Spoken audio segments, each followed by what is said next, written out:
The endless downpour. The rain began as a gentle drizzle, then grew relentless. It pounded on rooftops. It cascaded down streets, and it drowned every corner of the remote village of Black Hollow in an unrelenting storm. Months passed, and the downpour, cold, merciless, never-ending, didn't waver. The villagers, their spirits battered and broken, whispered of curses, shadows, and something sinister lurking in the flood. Elena stood at the window of her grandparents' creaking house, watching the rain fall like silver needles in the black night. She had come here seeking solace after the death of her mother. But solace had no place in Black Hollow. "Elena, you shouldn't have come," her grandmother whispered, clutching a rosary tight enough to leave marks on her fingers. "Why?" Elena demanded, her voice trembling. "What is everyone so afraid of?"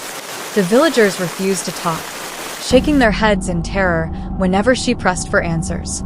Only one old man, a reclusive historian named Elias, dared to speak. He handed her a crumbling diary, its ink smudged by age and dampness. "Read this," Elias said, his voice barely audible above the pelting rain. "It tells the truth of Black Hollow's darkest hour." The diary told of a woman, accused of witchcraft centuries ago. She had been tied to the lake at the heart of the village and left to die in the rising floodwaters. Before the water consumed her, she screamed, "May this place drown for all eternity. May the rain cleanse the lies and guilt of those who condemned me." Elena's pulse quickened. The lake, the whispers, the figures she had seen moving through the storm at night. Ghostly shapes of drenched, hollow-eyed people. Was it all connected?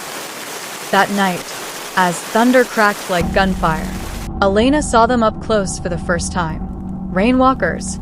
Their wet, skeletal hands slapped against her window, and their voices called her name in unison. "Elena, join us. Join us." She stumbled back, screaming, as the glass cracked beneath their bony fingertips. Her grandparents rushed into the room, but the figures were already gone, leaving only water streaks behind. "You have to end this, child," her grandfather croaked, his voice barely a whisper. "End it? How?" Elena cried, her tears mingling with the storm's fury. Determined, Elena made her way through the flooded woods the next day. The path to the lake was treacherous. Mud sucked at her boots. Trees loomed like skeletal sentinels in the mist. The whispers surrounded her. "Turn back. You'll drown. You're too late." But she pushed on. When she reached the lake, it was no longer a lake. It was an endless expanse of churning, black water. And in the center, a shadowy figure rose. A woman, her hair and dress blending with the storm, her face a mask of anger and sorrow. "Why have you come?" the figure demanded, her voice booming like the thunder overhead. "I want to end this," Elena yelled back, the wind snatching at her words. "Tell me what I have to do." The spirit of the drowned woman offered her a terrible choice. 1. Give her justice by sacrificing one of the villagers who betrayed her bloodline. 2. Drown herself to take the woman's place in eternal torment. The rain intensified.